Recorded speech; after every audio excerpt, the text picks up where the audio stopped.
Untuk memahami tentang bagaimana demokrasi Indonesia dijalankan sesuai dengan Pancasila dan Undang-Undang Dasar 45, maka terlebih dahulu kita harus pahami suatu kata yang boleh dibilang artinya cukup dekat dengan kata demokrasi itu sendiri. Kerakyatan. Kerakyatan adalah satu istilah yang cukup familiar di telinga kita. Kerakyatan seakan-akan sudah menjadi sebuah kata suci yang wajib digunakan sebagai jargon politik yang katanya untuk memperjuangkan kepentingan rakyat.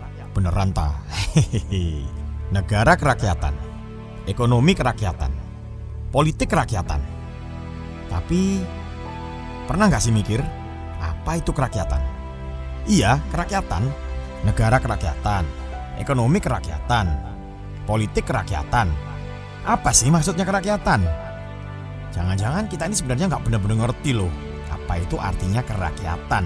Tapi kayaknya udah paling jagoan gitu loh kalau ngomongin soal kerakyatan. Ya toh? Jadi begini, kerakyatan itu kalau mau dipahami gampangnya, keberpihakan pada rakyat. Ya, keberpihakan kepada rakyat. Ini definisi yang paling simpel dari kerakyatan. Jadi negara kerakyatan artinya ya negara yang berpihak kepada rakyat. Ekonomi kerakyatan artinya ya perekonomian yang berpihak kepada rakyat. Kalau politik kerakyatan ya sama, politik yang berpihak kepada rakyat. Sesederhana itu dan semudah itu dipahami. Kata kerakyatan ini tentu saja mengingatkan kita akan satu sila penting yang ada di dalam Pancasila, yaitu sila keempat. Kerakyatan yang dipimpin oleh hikmat kebijaksanaan dalam permusyawaratan perwakilan. Mari kita kaji lebih dalam makna dari sila keempat ini.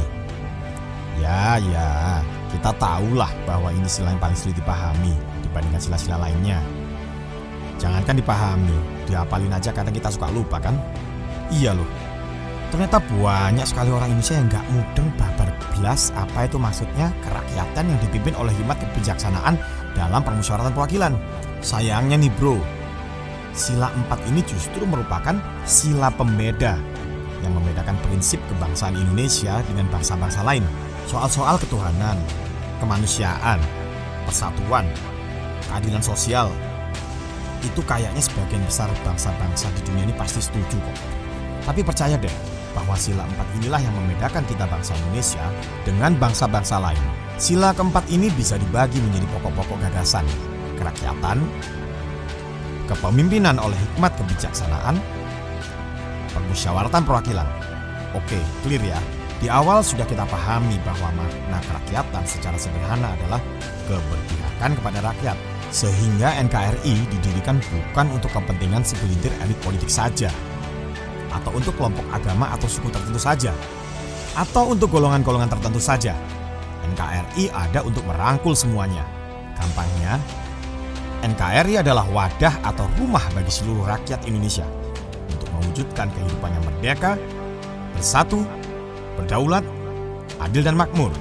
Oleh karena itu, negara yang berpihak kepada rakyat atau negara kerakyatan ini bisa terwujud jika dan hanya jika negeri ini dipimpin oleh orang-orang yang memiliki hikmat kebijaksanaan.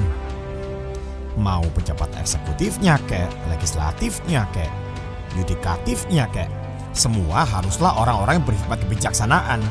Apa itu hikmat kebijaksanaan? Hikmat artinya kepahaman terhadap ilmu. Maka pemimpin yang berhikmat artinya pemimpin yang berilmu, yaitu pemimpin-pemimpin cerdas karena berilmu pengetahuan. Tapi berilmu pengetahuan saja tidak cukup, karena ilmu juga harus diimbangi dengan kebijaksanaan. Sehingga pemimpin yang bijaksana adalah pemimpin yang bisa merangkul semua golongan. Jika ilmu seringkali dipandang dengan pendekatan benar atau salah, maka tidak demikian dengan kebijaksanaan. Kebijaksanaan tidak selalu memandang benar atau salah, tapi lebih pada bagaimana mewujudkan suatu kebaikan bersama. Istilahnya win-win solution. Begitu kurang lebihnya. Maka demikianlah pemimpin-pemimpin yang harus muncul di negeri ini, yaitu mereka-mereka yang memiliki hikmat kebijaksanaan. Ya berilmu, ya bijaksana. Para pemimpin yang berhikmat kebijaksanaan ini akan terlahir melalui mekanisme musyawarah mufakat. Bukannya melalui pemilihan umum one man one vote yang berbiaya tinggi, gampang dipolitisir, serta rawan memecah belah masyarakat. Secara eksplisit, ruh musyawarah mufakat ini diwujudkan dalam suatu permusyawaratan perwakilan. yang dalam konteks kebangsaan kita ada di Majelis Permusyawaratan Rakyat alias MPR. Mari kita pahami sekali lagi logika dari gagasan sila keempat ini dengan urutan terbalik dari penjelasan sebelumnya. Permusyawaratan perwakilan, hikmat kebijaksanaan, kerakyatan. Permusyawaratan perwakilan akan melahirkan pemimpin-pemimpin yang memiliki hikmat kebijaksanaan.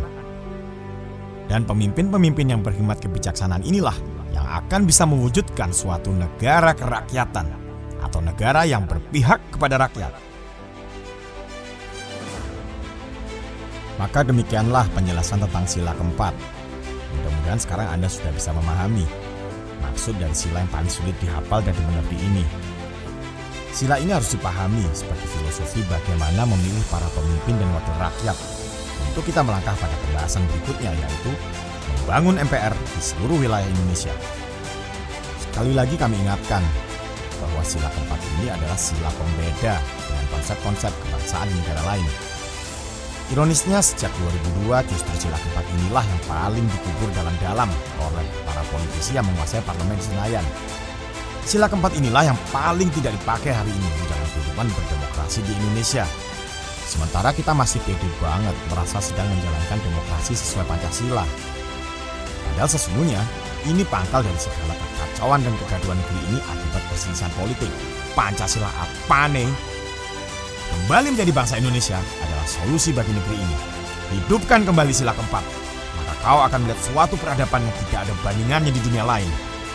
Hidupkan kembali sila keempat, maka kau akan temukan kembali wajah Indonesia sesungguhnya.